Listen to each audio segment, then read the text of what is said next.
నమస్తే, welcome to 99 TV. నేను నవీన్. మంచిర్యాల జిల్లా లక్షటిపేటలో సాగునీటి సమస్యల పరిష్కారానికి చర్యలు చేపట్టాలని బీజేపీ రాష్ట్ర ఉపాధ్యక్షుడు వేరబెల్లి రఘునాథన్ రావు ప్రభుత్వాన్ని డిమాండ్ చేశారు.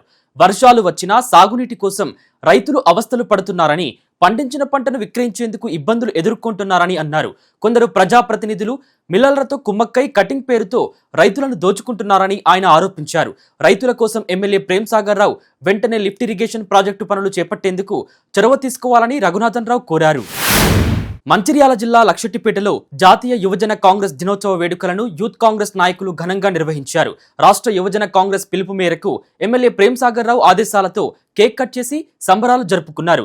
యువతే దేశానికి వెన్నుముక అని, వరదలు, ప్రకృతి విపత్తులు, అత్యవసర పరిస్థితుల్లో యువజన కాంగ్రెస్ ముందుండి ప్రజలకు సేవలు అందిస్తోందని నాయకులు తెలిపారు. ఎలాంటి తారతమ్యాలు లేకుండా ప్రజలకు అండగా నిలవడమే యువజన కాంగ్రెస్ లక్ష్యమని స్పష్టం చేశారు.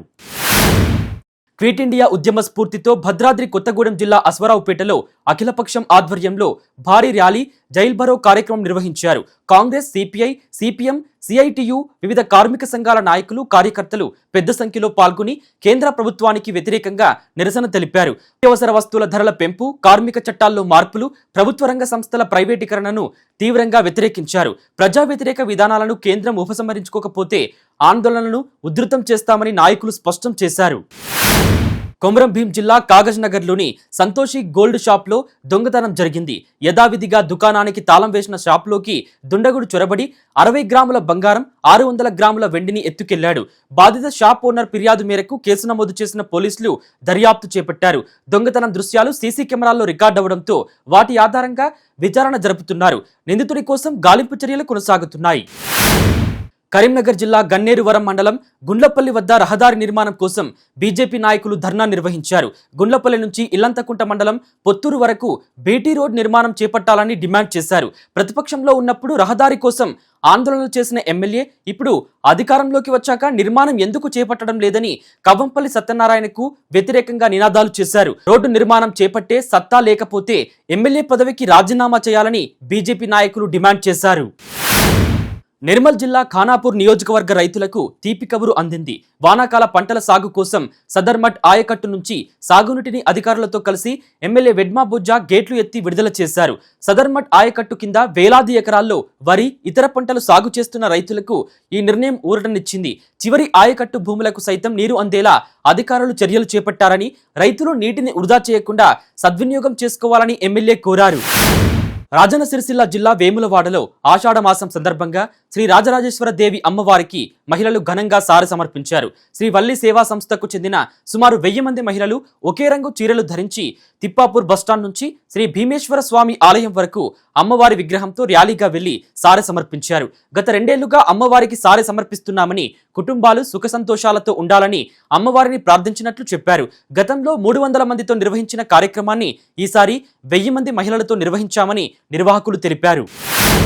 సూర్యాపేట జిల్లా కోదాడలో డబుల్ బెడ్రూమ్ ఇళ్ల పట్టాల పంపిణీ కార్యక్రమం నిర్వహించారు. గత ప్రభుత్వ హయాంలో బాలాజీనగర్లో నిర్మించిన 560 డబుల్ బెడ్రూమ్ ఇళ్లకు తాజాగా పట్టాలు పంపిణీ చేశారు. కార్యక్రమానికి ఎమ్మెల్యే పద్మావతి రెడ్డి హాజరై అర్హులైన లబ్ధిదారులకు ఇళ్ల పట్టాలను అందజేశారు. పేదల సొంతింటి కలను నెరవేర్చడమే ప్రభుత్వ లక్ష్యమని ఎమ్మెల్యే పద్మావతి రెడ్డి తెలిపారు. అర్హులైన ప్రతి ఒక్కరికి ప్రభుత్వ సంక్షేమ పథకాలు అందేలా కృషి చేస్తామని ఆమె స్పష్టం చేశారు. ఇళ్ల పట్టాలు అందడంతో లబ్ధిదారులు ఆనందం వ్యక్తం చేశారు. యాదాద్రి భువనగిరి జిల్లాలో డ్రగ్స్ అక్రమ రవాణాపై పోలీసులు ఉక్కుపాదం మోపారు. ఎస్పీ అక్షాన్స్ యాదవ్ ఆదేశాలతో బీబీనగర్ పోలీసులు ఎస్ఓటీ సంయుక్తంగా చేపట్టిన ఆపరేషన్లో 4 నిందితులు పట్టుబడ్డారు. కొండమడుగు గ్రామ శివారులో ఫార్చునర్ కారును తనిఖీ చేయగా 54 కోట్ల రూపాయల విలువ చేసి 27 కిలోల మెఫెడ్రోన్, 40 కిలోల అసిటోన్ను స్వాధీనం చేసుకున్నారు.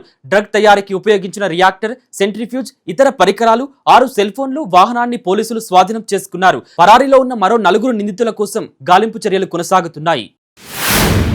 కేంద్ర ప్రభుత్వ విధానాలను నిరసిస్తూ భద్రాచలంలోని ప్రధాన రహదారిపై సిపిఎం నాయకులు రాస్తారోకో నిర్వహించారు. కార్మిక చట్టాల్లో కేంద్రం తీసుకొచ్చిన మార్పులు రద్దు చేయాలని, కనీస వేతనం 26,000 ఇవ్వాలని డిమాండ్ చేశారు. అలాగే నిత్యావసర ధరల పెంపును వ్యతిరేకిస్తూ ప్రభుత్వ రంగ సంస్థల ప్రైవేటీకరణ ఆపాలని, పంటలకు గిట్టుబాటు ధరలు కల్పించాలని కోరారు. గోదావరి బ్రిడ్జి వంతెన రహదారిపై రాస్తారోకో చేపట్టడంతో వాహనాల రాకపోకలు నిలిచిపోయాయి. దీంతో సిపిఎం నాయకులను పోలీసులు అరెస్టు చేసి పిఎస్కు తరలించారు. హైదరాబాద్ హయత్ నగర్ పరిధిలోని శంకర్ నగర్ లో ఓ ఇంటి ముందు పార్క్ చేసిన కారులో అకస్మాత్తుగా మంటలు చెలరేగిన ఘటన కలకలం రేపింది. మాధవరెడ్డి అనే వ్యక్తికి చెందిన కారు పూర్తిగా దగ్ధమైంది. ఆకతాయిలు కావాలని నిప్పంటించి ఉంటారని కారు యజమాని ఆరోపించారు. బాధితుడి ఫిర్యాదు మేరకు కేసు నమోదు చేసుకున్న పోలీసులు దర్యాప్తు చేపట్టారు. మంటలు ప్రమాదవశాత్తు చెలరేగాయా, ఎవరైనా కావాలనే నిప్పంటించారా అనే కోణాల్లో సీసీ ఫుటేజ్ ఆధారంగా విచారణ చేస్తున్నారు. Hyderabad Osmania university police station వద్ద కాసేపు ఉద్రిక్త పరిస్థితులు నెలకొన్నాయి. యూనివర్సిటీ లోపలికి అనుమతించాలంటూ మాణికేశ్వరి నగర్ బస్తీవాసులు గేట్ల వద్ద నిరసన తెలిపారు. తమ పూర్వీకులు ఓయూ కోసం భూములు ఇచ్చారని కాంగ్రెస్ నేత మల్లికార్జున్ తెలిపారు. బోనాల అనంతరం వనభోజనాలకు వెళ్లడం ఏళ్లుగా కొనసాగుతున్న సంప్రదాయమని, దాన్ని అధికారులు అడ్డుకోవడం బాధాకరమన్నారు. అధికారుల తీరును వ్యతిరేకిస్తూ ఓయూ లోపలికి అనుమతించాలని ఆందోళనకారులు డిమాండ్ చేశారు. గుప్త నిధుల పేరుతో అమాయకులను మోసం చేస్తున్న ముఠాను Shamshabad zone task force Rajendranagar పోలీసులు అరెస్టు చేశారు. ప్రధాన నిందితుడు మహమ్మద్ మునావర్తో పాటు మరో ముగ్గురిని అదుపులోకి తీసుకున్నారు. ఇళ్ల కింద గుప్త నిధులు ఉన్నాయంటూ నమ్మించి ముందుగా గుంతల్లో బొగ్గు, నకిలీ బంగారు నాణేలు పెట్టి పూజల పేరుతో బాధితులను మోసం చేస్తున్నట్లు గుర్తించారు. ఇలా సుమారు 11 మందిని మోసం చేసి ₹1 కోటి వరకు వసూలు చేశారని పేర్కొన్నారు. నిందితుల నుంచి 2 కార్లు, ఆటో, 2 బైక్లు, 4 సెల్ ఫోన్లను స్వాధీనం చేసుకున్నారు. కొమరం భీం ఆసిఫాబాద్ జిల్లా కేంద్రంలో బీజేపీ జిల్లా అధ్యక్షుడు ధోని శ్రీశైలం భూ ఆక్రమణల ఆరోపణలు చేశారు. కాగజ్ నగర్ మండలం కుసిని గ్రామ శివారులో సుమారు 3 ఎకరాల ప్రభుత్వ భూమి ఆక్రమణకు గురైందని, దాని విలువ దాదాపు 20 కోట్లు ఉంటుందని అన్నారు. అనుమతులు ఒకచోట తీసుకుని హద్దులు మార్చి ప్రభుత్వ భూములను వెంచర్లలో కలిపి విక్రయిస్తున్నారని ఆరోపించారు. ఆక్రమణలపై సమగ్ర విచారణ జరిపి ప్రభుత్వ భూములను పరిరక్షించాలని అధికారులను కోరారు. లేకపోతే బీజేపీ ఆధ్వర్యంలో పెద్ద ఎత్తున ఆందోళన చేస్తామని ఆయన స్పష్టం చేశారు.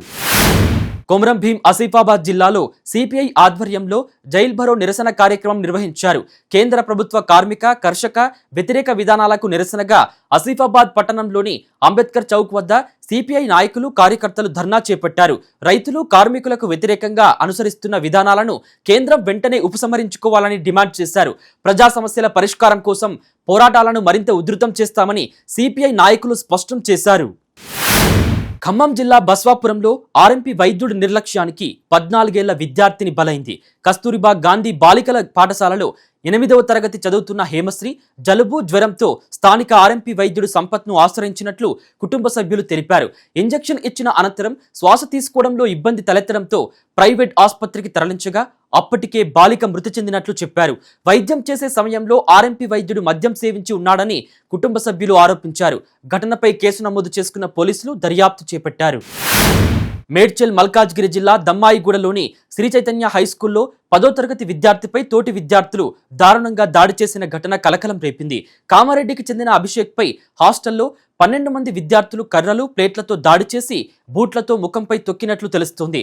ర్యాగింగ్ పేరుతో సీనియర్ విద్యార్థులు తనపై దాడి చేసినట్లు అభిషేక్ చెప్పడంతో తల్లిదండ్రులు పోలీసులకు ఫిర్యాదు చేశారు. దాడికి పాల్పడిన విద్యార్థులతో పాటు ఘటనను దాచేందుకు ప్రయత్నించిన స్కూల్ యాజమాన్యంపై కఠిన చర్యలు తీసుకోవాలని వారు డిమాండ్ చేశారు. సూర్యాపేట జిల్లా జాజిరెడ్డిగూడెం మూసీవాగులో అక్రమ ఇసుక రవాణా జరుగుతోందని ఆరోపణలు వెల్లువెత్తాయి. ఎలాంటి అనుమతులు లేకుండానే ఇసుకను తరలిస్తూ పలు చోట్ల అక్రమంగా డంపింగ్ చేస్తున్నారని స్థానికులు ఆరోపిస్తున్నారు. అక్రమ ఇసుక డంపులలో ఒక్కదానినే అధికారులు సీజ్ చేసి మిగిలిన వాటిపై చర్యలు తీసుకోలేదన్న విమర్శలు వ్యక్తమవుతున్నాయి. వందలాది లారీల ద్వారా ఇసుక తరలిస్తూ ప్రభుత్వ ఖజానాకు నష్టం కలిగిస్తున్న వారిపై కఠిన చర్యలు తీసుకోవాలని డిమాండ్ చేస్తున్నారు. కలెక్టర్, మైనింగ్, రెవెన్యూ అధికారులు స్పందించి చర్యలు తీసుకోవాలని కోరారు.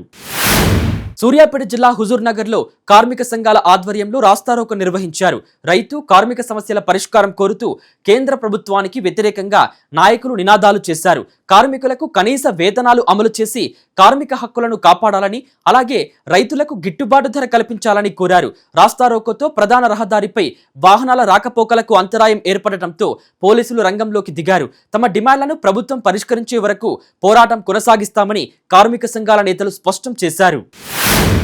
సూర్యాపేట జిల్లా వేపల సింగారానికి చెందిన వడ్డీ వ్యాపారి శంబయ్య బాధితులు కోదాడ పిఎస్ ఎదుట ధర్నాకు దిగారు. తమ నుంచి 80 ఎకరాల భూములను అక్రమంగా రిజిస్ట్రేషన్ చేయించుకున్నారని సుమారు 40 మంది బాధితులు ఆరోపించారు. అప్పులు ఇచ్చి తిరిగి చెల్లించేందుకు వచ్చిన వారిపైన కేసులు పెట్టి అక్రమంగా భూములను స్వాధీనం చేసుకున్నారని నిరసన తెలిపారు. తమకు జరిగిన అన్యాయంపై కోదాడ డీఎస్పీ శ్రీనివాసరెడ్డిని ఆశ్రయించినా న్యాయం జరగలేదని ఆవేదన వ్యక్తం చేశారు. పురుగుల మందు డబ్బాలతో నిరసనకు దిగడంతో పోలీసులు వారిని అదుపులోకి తీసుకుని పరిస్థితిని అదుపు చేశారు.